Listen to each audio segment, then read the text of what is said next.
Olá, é um prazer estar aqui novamente nesse espaço criado pela Casa de Pedro Barrinhos para discutirmos, refletirmos sobre os ensinamentos de Jesus à luz do Evangelho da doutrina espírita.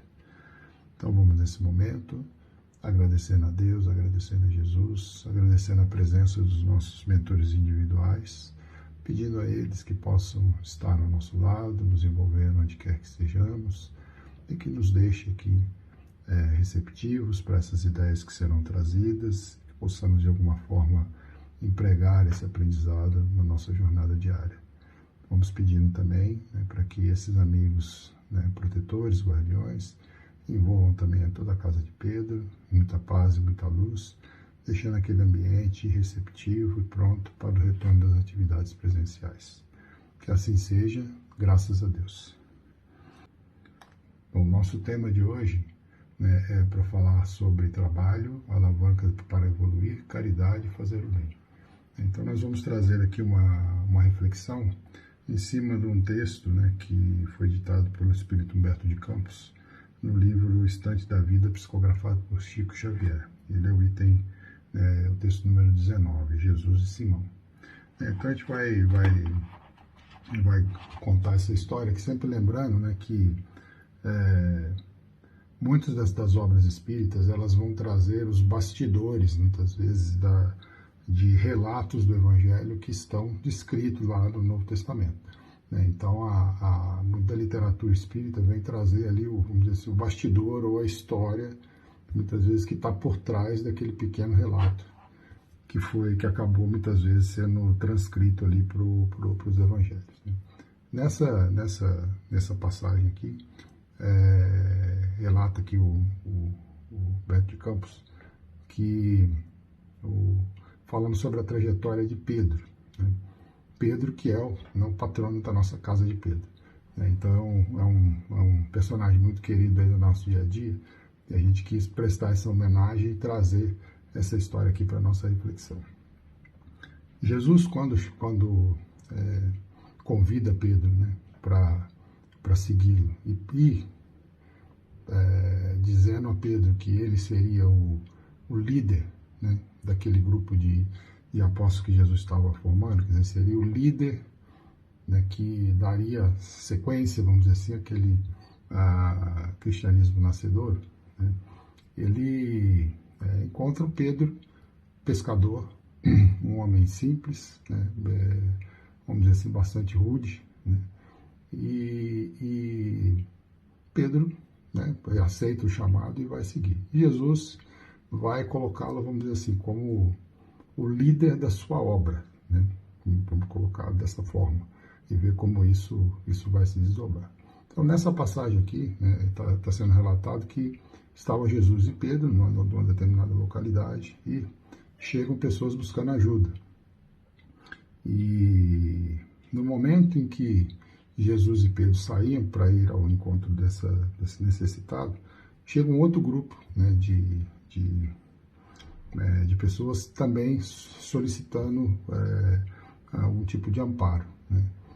E aí Jesus vai para um lado, Pedro vai com esses últimos que chegaram, e que eram publicanos, e chega para Pedro e fala assim: Pedro, vai lá, ampara esses irmãos aí com caridade e sinceridade. Bom, e vai Pedro para a casa desses publicanos.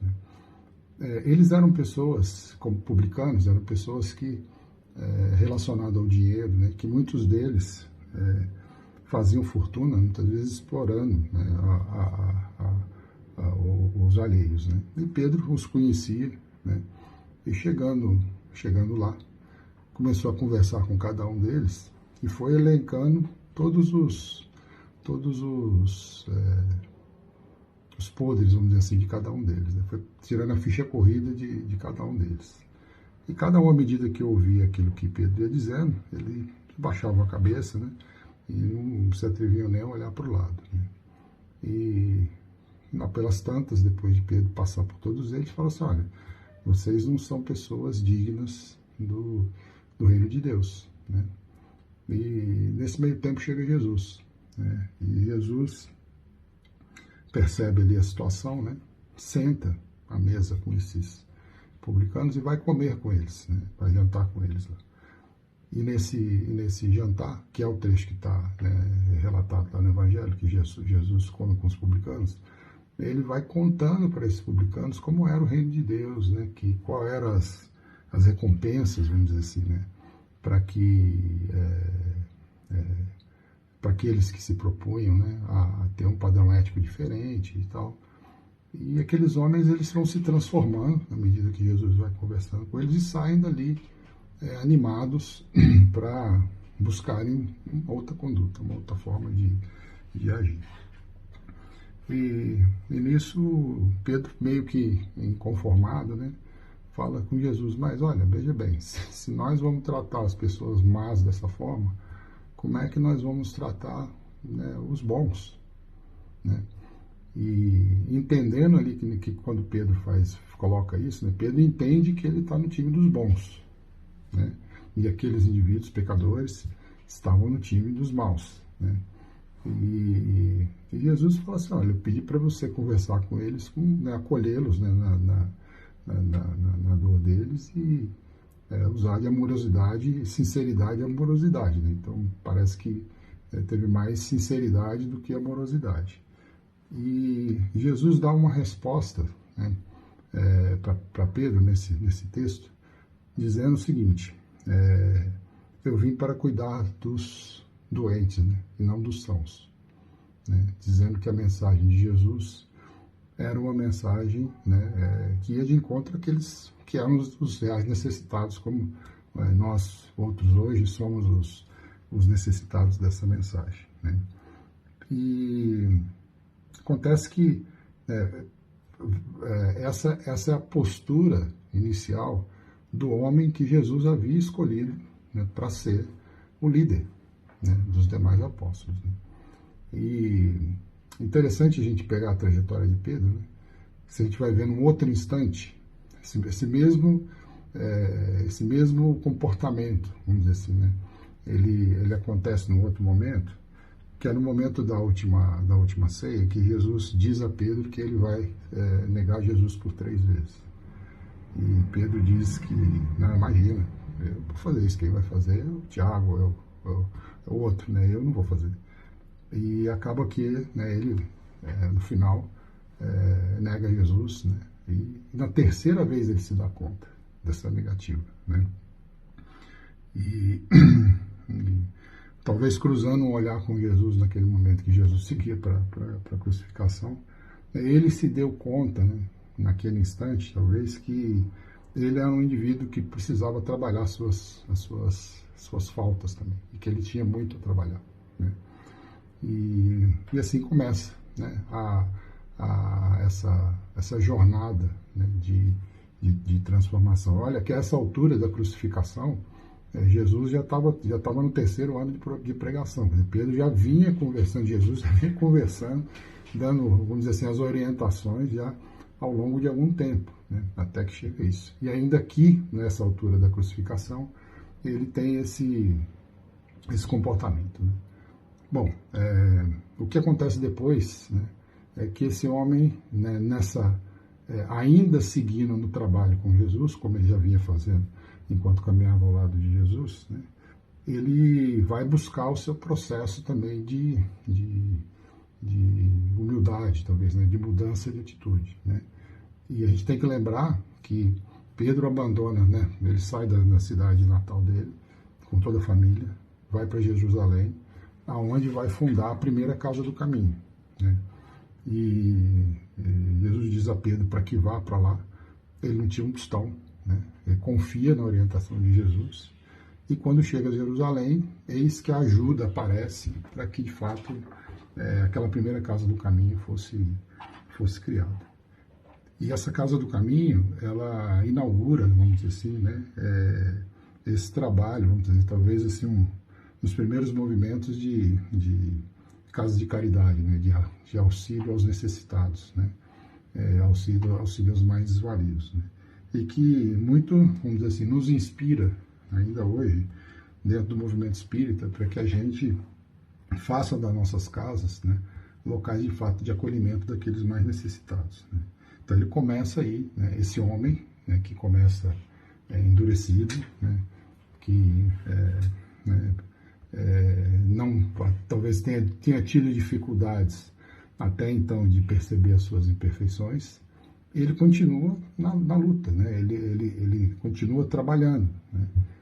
E ele vai entrando dentro do seu processo de transformação, porque uma coisa que a Haroldo Dutra coloca aqui numa fala relativa a isso, né? Ele fala que a obra que Jesus delega a Pedro, ela começa por Pedro. Não haveria como Pedro ser quem foi, né, se essa transformação não ocorresse dentro dele, né, que aquilo que Jesus colocava como mansidão, como benevolência, né, como caridade, de fato não fizesse parte desse ser. Né? Então ele só poderia construir aquilo que passe por ele imediatamente. E Pedro começa assim a sua jornada. Né? Então, tem um outro relato também que o Haroldo narra numa das palestras dele, né, dizendo que num dia desse, lá no começo da Casa do Caminho, Pedro estava cansado, né, e naquele dia, meio que com dificuldade de atender a todos que batiam a porta, né, e enfim, e meio que atendendo todo mundo apressado. Aí não via a hora de fechar. Fechou. Quando vai fechar, bate uma pessoa na porta. E aí ele responde, já fechou. Né? E esse cara que bate insistentemente, né? E quando ele finalmente consegue entrar, Pedro viu que era Jesus. Né? E Jesus disse para ele assim que eu só pedi para você apacentar minhas ovelhas. E Pedro chora copiosamente. Né? Então, né, volta de novo, né, aquele processo do homem velho com, né, o homem novo. Mais adiante, um outro relato interessante para a gente contar da trajetória de Pedro, porque o Pedro que chega lá no final da vida, velhinho, né, que desencarna, né, era muito diferente daquele Pedro pescador que Jesus encontra a primeira vez. Né. E tem uma passagem, né, em que havia uma circunstância, né, de diferenças de pensamento, de abordagem, né, entre Tiago, se não me falha a memória, e Pedro, que era Tiago quem trabalhava com Pedro ali no dia a dia na Casa do Caminho, né, em relação aos convertidos ao cristianismo que não eram judeus. Né. Havia um certo afastamento de Pedro desse grupo. E era o grupo que Tiago tinha mais afinidade por questões ali culturais e de relacionamento. E um belo dia, né, Pedro viaja até onde está Paulo, em Antioquia. Né, e esse assunto é levantado por Paulo numa plenária, né, com o público todo lá. Né, e quando o assunto é levantado, Paulo, vamos dizer assim, aquele Paulo jovem ainda, né, impetuoso, né, fala em público que Pedro estava errado. Né.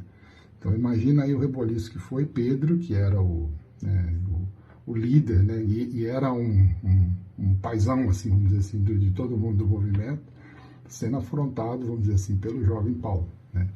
E aí começou a balbúrdia toda lá na reunião. E Pedro, ele envolvido, vamos dizer assim, numa serenidade, né, ele olha para Paulo e fala assim, olha, você tem razão, a gente de fato errei aqui na postura que eu vinha tomando, e a gente vai procurar corrigir daqui para frente. Então, vamos seguir a reunião, né? Pediu para que todo mundo, assim, pessoal, vamos acalmar, né? Estou errado e vou rever minha forma de agir. O que a gente quer ligar todo esse processo da transformação de Pedro? Né? Colocando o seguinte, que pegando um pouco, fazendo uma comparação, né, da trajetória do Pedro, né, Jesus, quando nos convida para o seu rebanho, né, ele não espera de nós a perfeição, porque nós não somos perfeitos. Né? E também nós não devemos achar, porque somos espíritas ou porque pertencemos a essa ou aquele grupo, que já somos pessoas, né, com os problemas resolvidos. Nós somos os bonzinhos e os outros são os malzinhos. Né? Então, acho que é um outro ensinamento que ele coloca para nós. o trabalho, né, nessa busca incessante do trabalho, né, de se dedicar ao trabalho do bem, não pode estar dissociado, né, do nosso trabalho de melhoria pessoal. Um livro que trata bastante de questões aí relativas a isso é o livro Voltei, né, do irmão Jacó, que conta a história de um dirigente espírita, né, que era um ótimo esclarecedor, uma pessoa de liderança dentro do movimento, e que quando desencarna, né, se dá conta que não tinha toda aquela luz que achava que tinha, né, porque muitas vezes se dedicou ao trabalho, mas não se dedicou ao processo tanto, né, talvez quanto ao processo de transformação interior. Então, doutrina espírita, né, é sempre esse convite, né, para que a gente exercite, né, os princípios cristãos, mas pegando o exemplo de Pedro, essa obra ela começa em nós mesmos, né, ela não começa no outro, né, ela começa em nós. Então, à medida que nós vamos fazendo a nossa transformação, né, e vai ficando mais fácil a gente vivenciar aquilo que aprende, né? E o Emmanuel, acho que tem uma frase assim que diz, né, que em matéria de educação, né, o exemplo, né, ele tem um papel muito mais esclarecedor do que a gente falar, né? Então, a gente tem um ditado popular que fala, né, um exemplo vale mais que 1000 palavras. Então, coloca essa questão de buscar dentro do trabalho cristão, né, fazer ir de encontro àquilo que muitas vezes nós somos solicitados enquanto cristãos, mas que dentro dessa jornada a gente não pode esquecer o nosso aprimoramento pessoal, não pode esquecer a nossa, né, transformação dentro da proposta do Cristo, que muitas vezes a gente está carregando a bandeira, né? Então a gente às vezes carrega a bandeira para falar para os outros, né, e não pode esquecer que aquela bandeira também tem que ser importante, né, para a nossa mudança, para a nossa transformação, né? E com isso a gente consiga, né, ao exemplo de Pedro e tantos outros, né, que hoje a gente está fazendo aqui uma homenagem a Pedro, mas há tantos outros que caminharam com Jesus, que começam de forma embrutecida, vamos dizer assim, né, até, né, e vão se transformando naquela amorosidade que Jesus era enquanto que ele exprimia no seu ser, né? Jesus era a personificação, né, do amor, né? Ele se compadece, né? Ele assiste, né? Ele chora quando vê os indivíduos em sofrimento e dificuldade, né? Ainda sendo Jesus, mas se comove, se compadece de todos nós, né? Então a gente colocar isso, que essa trajetória de transformação, né, de crescer essa amorosidade dentro de nós, de que de fato cada um de nós se torne mensageiro da paz, é a reflexão, né, que a gente queria deixar, né, falando de amizade, que é essa amizade que Jesus tinha, né, e tem por todos nós, e tinha pelos apóstolos queridos, né, o processo pedagógico, né, que Jesus tem, que o Evangelho é para nós, seres imperfeitos, né, que queremos atingir uma perfeição, né? Ele não é escrito para seres que já são perfeitos, ele é escrito para nós, né, que estamos no nosso processo de transformação. E que na jornada na nossa jornada cristã, na nossa jornada espírita, que a gente também não se esqueça, né, da nossa transformação interior como parte da materialização daquilo que Jesus nos deixa como projeto cristão, né? Não só fazer lá na casa, né, ou fazer lá na entidade que a gente participe, mas trazer isso também para dentro da nossa casa mental, para o nosso coração, que isso passe a ser uma constante na nossa caminhada. Então, essa é a reflexão do nosso encontro de hoje. Então vamos nesse instante elevando o nosso pensamento a Deus, a Jesus, pedindo que nesse momento a espiritualidade possa envolver a cada um de nós, os nossos lares, os nossos familiares, todos os nossos entes queridos, envolver também em vibrações de luz e paz todos aqueles que se encontram em desamparo, em sofrimento nesse instante.